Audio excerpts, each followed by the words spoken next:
Hi, ನನ್ನ ಹೆಸರು Rashmi, accounting teacher.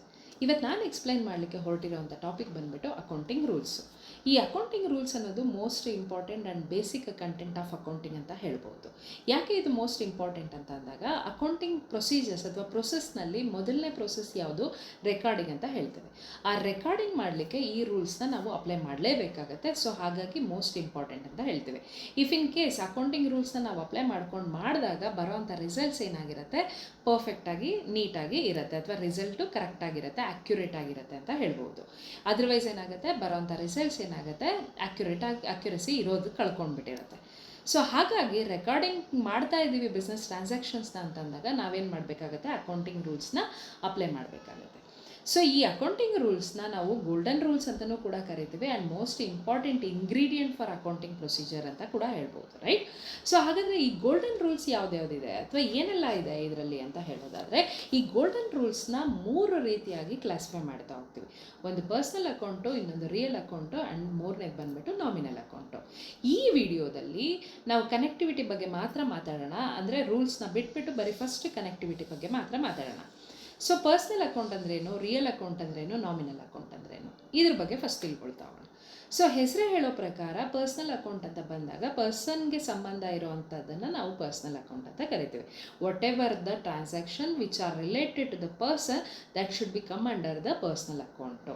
ಅಂದರೆ ಅರ್ಥ, ಏನೆಲ್ಲ ಬಿಸ್ನೆಸ್ ಟ್ರಾನ್ಸಾಕ್ಷನಲ್ಲಿ ಯಾವ ವ್ಯಕ್ತಿಗಳು ಬರ್ತಾ ಹೋಗ್ತಾರೆ ಅವ್ರು ಎಲ್ಲರೂ ಕೂಡ ಯಾವ ಅಕೌಂಟಿಗೆ ಬರ್ತಾರೆ ಅಥವಾ ಕನೆಕ್ಟ್ ಆಗ್ತಾರೆ ಅಂತಂದರೆ ಪರ್ಸ್ನಲ್ ಅಕೌಂಟ್ಗೆ ಕನೆಕ್ಟ್ ಆಗ್ತಾ ಹೋಗ್ತಾರೆ. ಈ ಪರ್ಸ್ನಲ್ ಅಕೌಂಟ್ನ 3 ವ್ಯಕ್ತಿಗಳಾಗಿ ನಾವು ಡಿವೈಡ್ ಮಾಡ್ಬೋದು. ಪರ್ಸ್ನಲ್ ಅಕೌಂಟಲ್ಲಿ ಬರೋವಂಥ ವ್ಯಕ್ತಿಗಳು 3 ರೀತಿಯಾಗಿ ನಾವು ಕ್ಲಾಸಿಫೈ ಮಾಡ್ತಾ ಹೋಗ್ಬೋದು. ಒಂದು ನ್ಯಾಚುರಲ್ ಪರ್ಸನು, ಎರಡನೇದು ಆರ್ಟಿಫಿಷಿಯಲ್ ಪರ್ಸನು, ಮೂರನೇದು ಬಂದುಬಿಟ್ಟು representative of the person. Natural person ಅಂತಂದರೆ ನಮಗೆ ಗೊತ್ತಿದೆ, ನ್ಯಾಚುರಲ್ ಲೈಕ್ ಹಸ್. ಎಕ್ಸಾಂಪಲ್ ಹೇಳೋದಾದರೆ ರಾಮಾಸ್ ಅಕೌಂಟು, ಸೀತಾಸ್ ಅಕೌಂಟು, ಲಕ್ಷ್ಮಣ್ಸ್ ಅಕೌಂಟು, ಇವೆಲ್ಲ ಬರೋದೇನಾಗುತ್ತೆ, ನ್ಯಾಚುರಲ್ ಪರ್ಸನ್ಗೆ ಬರುತ್ತೆ ಎಕ್ಸಾಂಪಲ್ಲು. ಎರಡನೇದು ಬಂದುಬಿಟ್ಟು ಆರ್ಟಿಫಿಷಿಯಲ್ ಪರ್ಸನ್ ಅಂತ ಹೇಳ್ತೀವಿ. ಆರ್ಟಿಫಿಷಿಯಲ್ ಪರ್ಸನ್ ಅಂತಂದಾಗ ಮ್ಯಾನ್ಮೇಡ್ ಪರ್ಸನ್ನ ನಾವು ಆರ್ಟಿಫಿಷಿಯಲ್ ಪರ್ಸನ್ ಅಂತ ಕರಿತೀವಿ.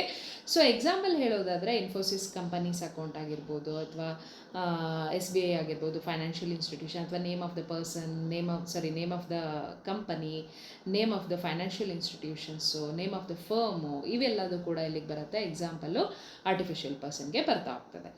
ಮೂರನೇದು ಬಂದುಬಿಟ್ಟು representative of the person. This is most important ಅಂತಲೇ ಹೇಳ್ಬೋದು. ರೆಪ್ರೆಸೆಂಟೇಟಿವ್ ಆಫ್ ದ ಪರ್ಸನ್ ಅಂತ ಬಂದಾಗ ಬಿಸ್ನೆಸ್ ಟ್ರಾನ್ಸಾಕ್ಷನಲ್ಲಿ ಯಾವೆಲ್ಲ ಟ್ರಾನ್ಸಾಕ್ಷನ್ನು ಇಂಡೈರೆಕ್ಟಾಗಿ ರೆಪ್ರೆಸೆಂಟ್ ಮಾಡ್ತದೆ ವ್ಯಕ್ತಿಗಳನ್ನು ಅಂತ ಬರೋದನ್ನ ಎಲ್ಲಿಗೆ ಬರುತ್ತೆ? ಪರ್ಸನಲ್ ಅಕೌಂಟ್ಗೆ ಬರುತ್ತೆ.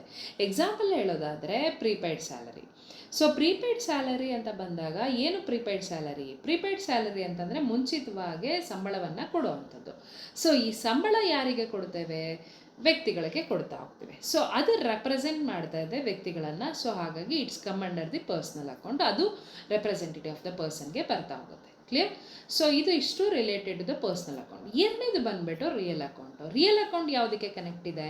ರಿಯಲ್ ಅಕೌಂಟ್ ಕನೆಕ್ಟ್ ಇರೋದು ಪ್ರಾಪರ್ಟೀಸ್ ಆಗಿರ್ಬೋದು, ಬಿಸ್ನೆಸ್ ಓನ್ಸ್ ಆಗಿರ್ಬೋದು, ಅಥವಾ ಬಿಸ್ನೆಸ್ಗೆ ಸಂಬಂಧ ಇರೋವಂಥ ವಸ್ತುಗಳಾಗಿರ್ಬೋದು, ಇವೆಲ್ಲದೂ ಕೂಡ ಎಲ್ಲಿಗೆ ಬರುತ್ತೆ? ರಿಯಲ್ ಅಕೌಂಟ್ಗೆ ಬರುತ್ತೆ. ಸೊ ಹಾಗಾದರೆ ಬಿಸ್ನೆಸ್ಸಲ್ಲಿ ಮೇ ಬಿ ಟ್ಯಾಂಜಿಬಲ್ ಅಸೆಟ್ಸ್ ಆಗಿರ್ಬೋದು, ಇಂಟ್ಯಾಂಜಿಬಲ್ ಅಸೆಟ್ಸ್ ಆಗಿರ್ಬೋದು, ಇವೆಲ್ಲದೂ ಕೂಡ ಎಲ್ಲಿಗೆ ಬರುತ್ತೆ? ರಿಯಲ್ ಅಕೌಂಟ್ಗೆ ಬರುತ್ತೆ. Okay, so real account is related to the properties or assets ಅಂತ ಹೇಳ್ಬೋದು, ರೈಟ್? ಸೊ ನೆಕ್ಸ್ಟ್ ಮೂರನೇದು ಬಂದುಬಿಟ್ಟು ನಾಮಿನಲ್ ಅಕೌಂಟು. ನಾಮಿನಲ್ ಅಕೌಂಟ್ ಏನು ರೆಪ್ರೆಸೆಂಟ್ ಮಾಡ್ತಿದೆ ಅಥವಾ ಏನನ್ನು ಹೇಳ್ತಾ ಇದೆ ಅಂತಂದರೆ, ನಾಮಿನಲ್ ಅಕೌಂಟು ಸಂಬಂಧ ಇರೋವಂಥದ್ದು ಅಥವಾ ರಿಲೇಟ್ಸ್ ವಿತ್ ದ ಎಕ್ಸ್ಪೆನ್ಸಸ್ಸು ಅಥವಾ ಲಾಸಸ್ಗೆ ಇರುತ್ತೆ, ಅಥವಾ ಇನ್ಕಮ್ಸ್ಗೆ ಆ್ಯಂಡ್ ಗೇನ್ಸ್ಗೆ ಇರುತ್ತೆ. ಇದಕ್ಕೆ ಸಂಬಂಧ ಇರೋಂಥದ್ದು ಬಿಸ್ನೆಸ್ಸಲ್ಲಿ ಯಾವೆಲ್ಲ ಟ್ರಾನ್ಸಾಕ್ಷನ್ ರಿಲೇಟೆಡ್ ಟು ದ ಎಕ್ಸ್ಪೆನ್ಸಸ್ಗಾಗಿರುತ್ತೆ, ಅಥವಾ ಲಾಸಸ್ಗಾಗಿರುತ್ತೆ, ಅಥವಾ ಇನ್ಕಮ್ಗಾಗಿರುತ್ತೆ, ಗೇನ್ಗಾಗಿರುತ್ತೆ, ಆ ಟ್ರಾನ್ಸಾಕ್ಷನ್ ಎಲ್ಲ ಎಲ್ಲಿಗೆ ಬರುತ್ತೆ? ನಾಮಿನಲ್ ಅಕೌಂಟ್ಗೆ ಬರುತ್ತೆ. ಸೊ ಈ ವಿಡಿಯೋದಲ್ಲಿ ನಾನು ಎಕ್ಸ್ಪ್ಲೈನ್ ಮಾಡಿರೋದು ಕನೆಕ್ಟಿವಿಟಿ ಏನಿದೆ, ಅಥವಾ ಯಾವೆಲ್ಲ ಐಟಮ್ಸ್ ಅಥವಾ ಟ್ರಾನ್ಸಾಕ್ಷನ್ ಕನೆಕ್ಟ್ ಆಗುತ್ತೆ ಅದನ್ನು ಮಾತ್ರ ಎಕ್ಸ್ಪ್ಲೈನ್ ಮಾಡಿದ್ದೀನಿ, not about the rules, right?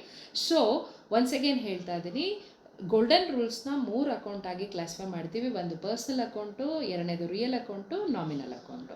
Personal account related to the person, ಆ ಪರ್ಸನ್ಸ್ನ 3 ವಿಭಾಗಗಳಾಗಿ ಮಾಡ್ತೀವಿ. ಒಂದು ನ್ಯಾಚುರಲ್ ಪರ್ಸನು, ಎರಡನೇದು ಆರ್ಟಿಫಿಷಿಯಲ್ ಪರ್ಸನ್ನು, ಇನ್ನೊಂದು representative of the person. Real account ಎರಡನೇದು ರೂಲು ಅಂದರೆ ಮೀನ್ಸ್ ಅಕೌಂಟ್ ಏನಿದೆ ಆ ರಿಯಲ್ ಅಕೌಂಟು ಎಲ್ಲಿಗೆ ಸಂಬಂಧ ಇರುತ್ತೆ, ವಸ್ತುಗಳಿಗೆ ಸಂಬಂಧ ಇರುತ್ತೆ. ಮೂರನೇದು ಬಂದುಬಿಟ್ಟು ಇನ್ಕಮ್ಗೆ, ಎಕ್ಸ್ಪೆನ್ಸಸ್ಗೆ, ಲಾಸಸ್ಗೆ, ಗೇನ್ಸ್ಗೆ ಇದಕ್ಕೆ ಸಂಬಂಧ ಇರುತ್ತೆ, that is nominal account. So ಈ ಕನೆಕ್ಟಿವಿಟಿ ಫಸ್ಟ್ ಅರ್ಥ ಮಾಡ್ಕೊಂಡಾಗ ಆಮೇಲೆ ರೂಲ್ಸ್ನ ಅದಕ್ಕೆ ತಕ್ಕಂತೆ ಅಪ್ಲೈ ಮಾಡಿದಾಗ ಈಸಿ ಆಗುತ್ತೆ ರೂಲ್ಸ್ನ ತಿಳ್ಕೊಳ್ಲಿಕ್ಕೆ. ಸೊ ಈ ವಿಡಿಯೋದಲ್ಲಿ ನಾನು ಎಕ್ಸ್ಪ್ಲೈನ್ ಮಾಡಿರೋದು connectivity of the golden rules, ಅಥವಾ ಆ ಅಕೌಂಟ್ ಏನಿದೆ, 3 ಅಕೌಂಟ್ ಏನಿದೆ ಆ ಅಕೌಂಟಿಗೆ ಸಂಬಂಧ ಇರೋವಂಥ ಟ್ರಾನ್ಸಾಕ್ಷನ್ಸ್ನ ಕನೆಕ್ಟ್ ಮಾಡಿದ್ದೀನಿ. ನೆಕ್ಸ್ಟ್ ವಿಡಿಯೋದಲ್ಲಿ ರೂಲ್ಸ್ ಬಗ್ಗೆ ಡಿಸ್ಕಸ್ ಮಾಡೋಣ. Okay, thank you.